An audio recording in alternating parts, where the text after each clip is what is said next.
My name is James Minor. I go by the name Sajay. I'm a fashion designer, I'm a model and a voice artist, and I'm a millennial on the move. Hey. Hey. Hey. Hey. Well, my typical day is pretty easy. I wake up, most of the times I wake up at 5:45. I'll do 5 minutes of silence, take a glass of water. By 6 a.m. I'm out of the house, do a run. I'm not a gym person. I like just doing my cardio. Then by 6:30, 6:40, back to the house, take a shower, have a light breakfast. By 7 a.m., between 7 a.m. and 8 a.m., I look at my emails, read an article, and then off to work. I think what I love most is the feeling that people get. The feeling, you know, when you look good. I'm in the business of making people look good. So when you look good, you feel good. And when you feel good, you're more productive. Growing up, I grew up in the village. We grew up at a place called Madeira, where our deputy president comes from, you know. And it's all about escarpments and mountains. I grew up from a very humble background where I went to school in a remote area called Wakamata. Then from Wakamata, I went to Thaidi Primary. And then from there, that's when I relocated to Nanyuki. My parents got relocated to Nanyuki, and that's how I moved to Nanyuki. My life in Nanyuki was pretty much, it was fun. It was fun. The friends I made there, I could say nilikuwa mtu kutu sana nikiwa Nanyuki, but that changed me and made me who I am today. When we went to Nanyuki, we settled next to Majengo. So most of my friends that I made were from the ghetto. And coming from the transition from the village to the ghetto, there was a lot of behavior change in there. So yeah, it was fun. I could say I was an average student. I wasn't the poorest in class, and I wasn't the best in class. There are some subjects which I was very good, like I was really good in mathematics, I was very good in English, and when it came to sciences, I was not very, you know, it wasn't my thing. But co-curricular activities in terms of sports, drama, those were my, I think I went to school because of the co-curricular activities. Those kept me in school. I never visualized or envisioned myself being in the fashion industry or in the creative industry. Ever since I was a young gentleman, I always wanted to be in the army, either working in the forces or in the army. Just those were my lines. I never envisioned myself doing anything creative, anything to do with arts, anything to do with fashion. That wasn't me. I think I came to realize I loved fashion when I joined college. Yeah, that was way later. And it's funny how like the whole thing started, because when I went to college, I was doing mass communication and journalism. And then pale tu nikiwa first sem, classmates wakanichocha, kaniambia niaje, you know what, there is this competition happening, Mr. and Miss. Please represent our class, blah, blah, blah. Wakani push, nikaenda for the auditions. And the rest is history. Fortunately, I won. I became Mr. Nairobi Aviation, that is 2014. Yes, 2013-14. Then through fashion and the way I used to wear clothes and through modeling, that's how I discovered my passion for fashion. My mom never understood why I wanted to be a model. First of all, she never got the concept of modeling, what it is and what it entails. And it took her a long time to understand that it could be a career, you know. Yeah, it took her a long time. Even now, she doesn't know what I do.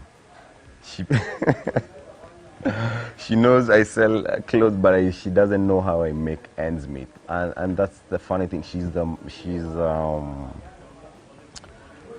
those traditional kind of white-collar job-oriented parents. So telling her I'm going to be in the creative industry, modeling, just being seen on billboards or being seen on screens, you know, she never got that concept. After a while, and she realized this guy, Manze, is not going to change.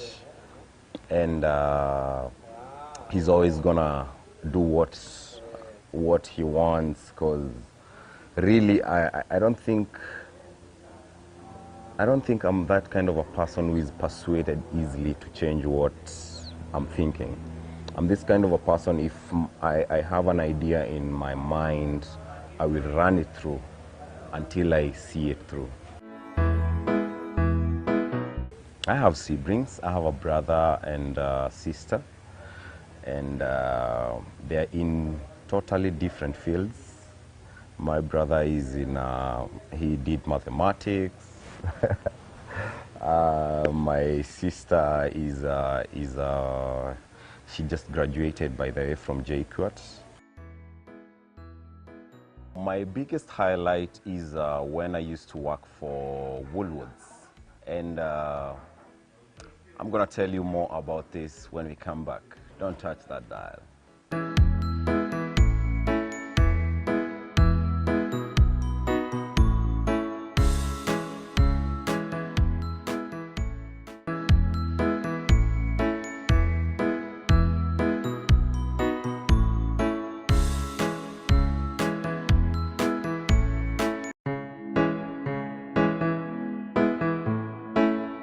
Welcome back. As I told you, one of my biggest highlights in my career is when I was working as a fashion stylist at Woolworths. So Woolies was one of my highs and lows, because that's where I learned more of styling and how to combine colors and how to, you know, just style someone and take care of someone's wardrobe. So why I say it's one of my highlights is because while I was working at Woolworths, that's when I turned from being an employee to becoming an employer. That's when I decided, you know what, I just woke up one day and I was like, no, I'm not gonna be employed anymore. I left that morning, wrote the HR letter, and I was like, I'm out. That's when Sajay Suits was born, and I would never ever regret that. My other highlights in my career, and that's one of probably the most recent, is when I met the Prince of England in Nanyuki, and I was able to take his measurements and make him a bespoke suit. Him just wearing the suits in the UK, and they are made here in Kenya, specifically in Nanyuki. That's one of my biggest highlights in my career yet. It's a beautiful feeling when you look at a product that you've created on an international, you know, level out there, not just, you know, being an entrepreneur in Kenya, first of all, is not easy, but when you realize now your product is now being embraced not only in Kenya but also in the US, in the UK, I think it's a very good feeling, and it gives you a sense of motivation and to keep on going and inspire more people to understand that it is possible. If I'm doing it, if James Minor is doing it, you can do it. Hey. Hey. Hey. Hey. One other highlight that I could say, you know, we are just from the elections, yeah, and one of the biggest highlights is that one of my designs was really used in the past elections on the t-shirts that were being used for campaigns. That was one of my also big highlights in my career. And also being able to dress a few county first ladies, I think it gave me a mileage in my career that I would name as a highlight. It's always good for every young person, especially in entrepreneurship and this kind of journey in creative industry, to have people who will hold your hands, people to show you the way, people who have been there before.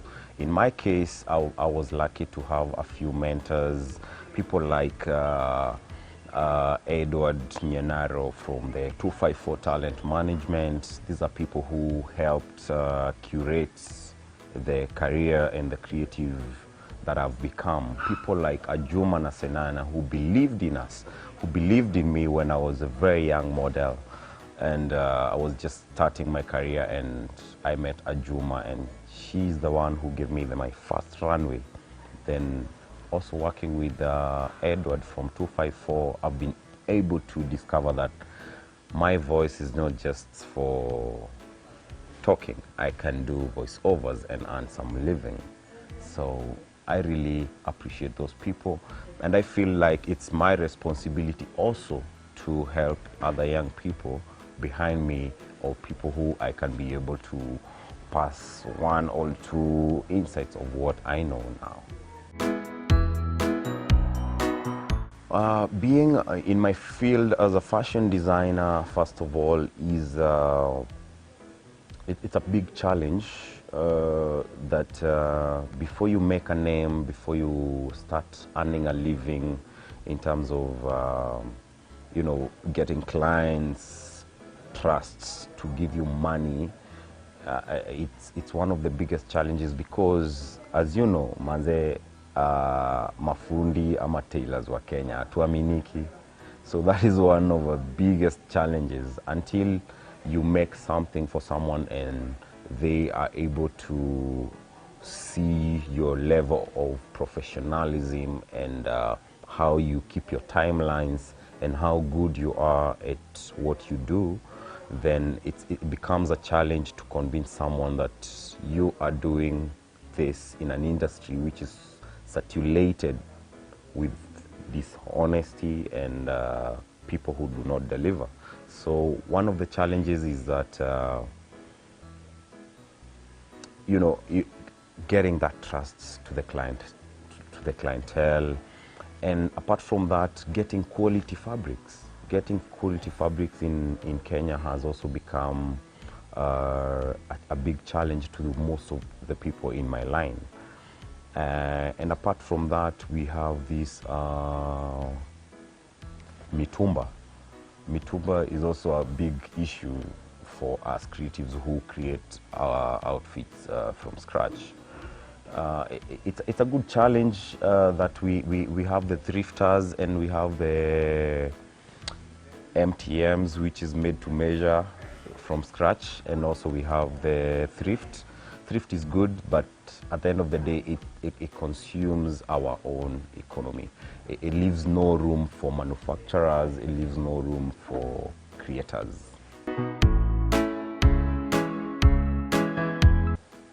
I think I have so many mantras, but there is one thing that I always go with, that if you want something, if you really do want something and you go for it, I think the world just conspires to give it to you.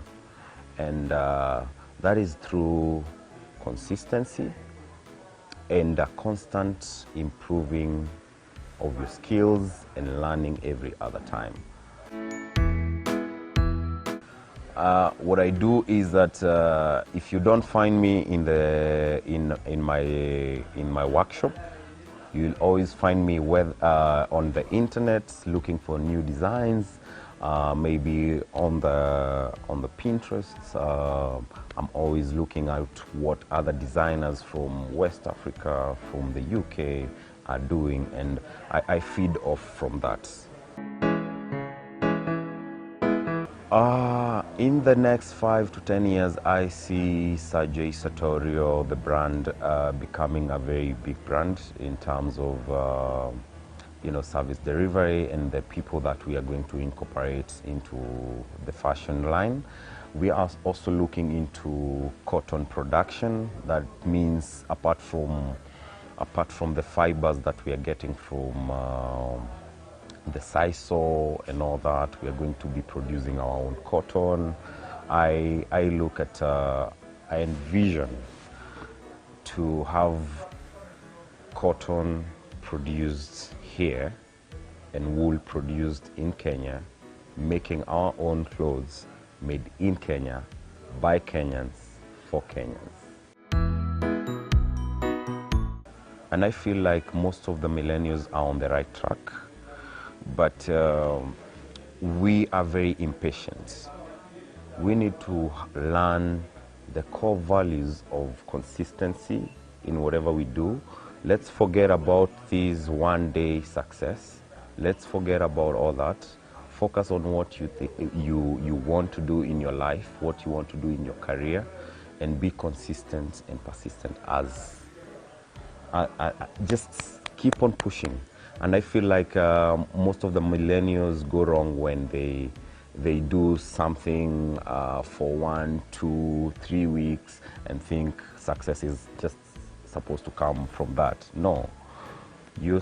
Sometimes it will take years, sometimes it will take months, sometimes it will even take a decade before you achieve your goal. So do not lose hope. Do not just give up, because I feel like millennials and most of us with the internet age, we tend to give up too soon. Yes, and also the internet has created this facade of one day or one time success. I feel like we go wrong because not everyone, there is that, but not everyone will have that kind of success. So in whatever you do, just never give up.